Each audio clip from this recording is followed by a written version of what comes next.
नाज़रीन, drama serial नकाब की आज की वीडियो बहुत ही दिलचस्प है, पूरी देखिएगा। ज़ारा से लैला की मुलाकात होती है। लैला ज़ारा को कहती है, अमेरिका से आ गई तुम वापस? तुम तो 2 माह के लिए बाहर गई थी ना।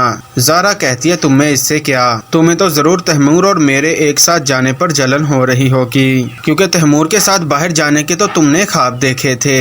लैला के चेहरे पर थोड़ी सी मुस्कुराहट आती है कि मैंने तैमूर को पाने के लिए तुम्हारी तरह खुद को बेचा नहीं। तुम तैमूर को पाकर भी कंगाल हो। तुम तो बिल्कुल ही कंगाल हो गई हो। तुमने तैमूर के साथ जाने की बहुत बड़ी कीमत चुकाई है। अपना सब कुछ तैमूर के नाम करवा कर अब तुम्हारे पास तो फूटी कोरी भी नहीं बची। ज़ारा लैला को कहती है कि तुम ये क्या बकवास कर रही हो, मेरा सब कुछ मेरे पास है। लैला कहती है कि कुछ नहीं है तुम्हारे पास, सब कुछ तैमूर और ताया जान के नाम हो गया है। ज़ारा का रंग एकदम से सुर्ख हो जाता है कि ताया जान इतनी बड़ी ज्यादती मेरे साथ नहीं कर सकते। ज़ारा गुस्से से चली जाती है। लैला मुस्कुरा रही थी कि बेवकूफ औरत, तैमूर भी नहीं मिला और जायदाद भी हाथ से तुम्हारे चली गई। अब तुम्हारी औकात इस घर में एक नौकरानी से ज्यादा नहीं। बहुत जल्द तुम्हें औकात दिखा दी जाएगी। लैला गुस्से से अपने ताया जान के पास जाती है और कहती है कि ताया जान, मुझे आपसे ये उम्मीद नहीं थी, आपने मुझे धोखा दिया है।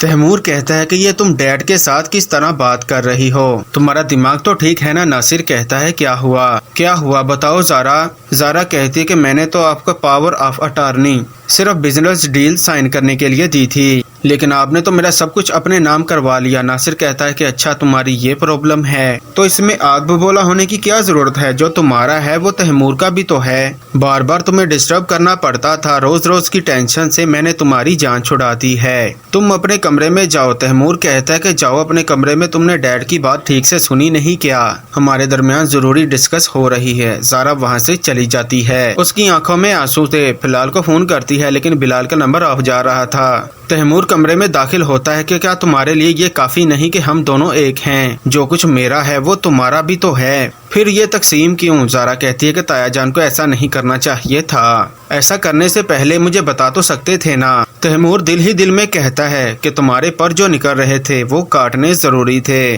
अगर तुम्हें बता दिया जाता तो तुम ऐसा हरगिज ना करती। तुम्हारा और मेरा रिश्ता मजबूरी का है। मैं तो अपना दिल ईमान पर आहार बैठा हूँ। उसे पाने के लिए अगर मुझे तुम्हें तलाक भी देनी पड़ी तो दे दूंगा। तैमूर ज़ारा के पास जाता है कि तुम्हें तो मुझसे बहुत ही ज्यादा मोहब्बत है ना, मुझे पाने के लिए कुछ भी कर सकती थी ना, तो फिर ये जायदाद कब से हमारे दरमियान इख्तलाफात पैदा कर गई। आज तुम तैयार रहना, हम लंच इकट्ठे करेंगे। इधर बिलाल ईमान को कहता है कि तुम अपनी मेहनत जारी रखो, तुम सीएसएस जरूर करोगी, मुझे तुम पर तुमसे ज्यादा भरोसा है। ईमान कहती है कि वो कैसे? आगे से बिलाल कहता है कि जब कोई अपनी इस चीज को मकसद बना ले, उसे ठान ले, तो दिलो जान से मेहनत करे तो कायनात भी उसकी चीज को हासिल करने में उसकी मदद करती है। एहसास महरूमी ही तो नाकाम बनाती है। तुम्हें अपने माँ बाप का सहारा बनना है, मेरी हमदर्दियाँ तुम्हारे साथ हैं। ईमान कहती है कि आपने ये सब कुछ कैसे किया? मेरा मतलब वहाँ लोग आपको अनपढ़ समझते हैं, नकारा समझते हैं, और आप जब अपने इम्तिहान में सीएसएस में पार होकर अपने मुकाम पर पहुँचेंगे तो आपकी फैमिली को बड़ा सदमा तो पहुँचेगा ना। बिलाल कहता है कि उन लोगों को मेरी फैमिली मत कहो, उन लोगों ने फैमिली बनकर तो ही तो सब कुछ मेरा छीन लिया है। करने को तो मैं सब कुछ कर सकता हूँ, मगर मेरी बहन तैमूर को दिलो जान से चाहती है। उसकी बीवी है, मगर तैमूर आस्तीन का सांप है। वो ज़ारा का कभी नहीं होगा। उसने जो तुम्हारे साथ किया वो ज़ारा को होश दिलाने के लिए काफी था। ईमान कहती है, मैं तैमूर को कभी माफ नहीं करूंगी। बिलाल कहता है कि अभी तो तुम्हारे सामने और भी ज्यादा इम्तिहान आने हैं, अभी तुम अपनी पढ़ाई पर फोकस करो। तो नाज़रीन, ये सब कुछ देखेंगे आप आने वाली एपिसोड में। वीडियो पसंद आई हो तो वीडियो को लाइक कर दे, चैनल को सब्सक्राइब कर दे। मिलते हैं इंशाल्लाह किसी नेक्स्ट वीडियो में, तब तक के लिए अपना ख्याल रखिएगा। अल्लाह हाफिज।